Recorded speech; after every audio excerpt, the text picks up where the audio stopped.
Simula na ngayong araw ang pagsasagawa ng makeup classes sa ilang public school sa Quezon City. Pambawi raw ito sa mga nawalang araw ng klase bunsod ng mga kanselasyon sa pasok ng kasagsagan ng magkakasunod na bagyo, ulan at baha dulot ng habagat. Mula sa Quezon City, may ulat on the spot si JP. JP? June, kahit ka Sabado ngayon ay balik ka eskwela ang ilang estudyante dito sa ilang pampublikong papaaralan sa Quezon City. Yan ay bilang pamalit June sa mga araw na suspended ang kanilang classes dahil sa sama ng panahon. Dagsa mga estudyante sa Bagong Silangan High School sa Quezon City kahit weekend. Hindi lamang kasi ngayon ang unang araw ng makeup classes ng eskwelahan.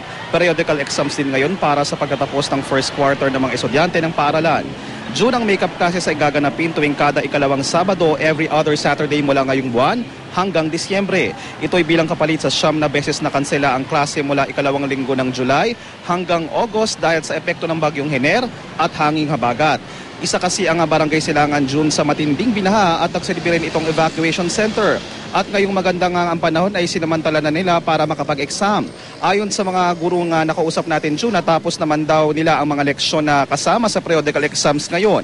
May halos 5,000 estudyante rito kaya naman siksika ng mga estudyante sa mga classroom. Pero ginagawa na raw ito ng paraan ng eskwelahan. Ang iba ay nasa labasan ng classroom nag-e-exams pero ang sistema kada row, iba ang subject ng exam. Ayon sa principal ng eskwelahan June, kailangan nilang gawin ang makeup class para mabuo ang 200 school days sa school calendar ng Department of Education at 180 teaching learning days o yung aktual na pagtuturo sa klase kahit walang dagdag sahod ang mga guro. Kailangan daw nila itong gawin para makahabol sa mga na-miss na leksyon.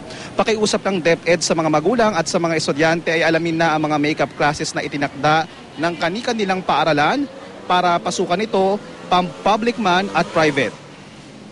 To complete 180, we have to have makeup classes. Saturday classes. Hindi naman kami pwedeng mag-additional na yung proposal na additional 2 hours. Hindi kami pwede nung ganon kasi 2 shifts kami. Kasi meron kaming sinusundan na kumbaga kailangan na lahat ng mga topic ma-cope up namin lahat. Kakayanin po kung magkakaroon kami ng makeup class ngayon. Importante siya kasi para po madami kaming matutunan. Tapos para makapagtapos din po kami ng pag-aaral.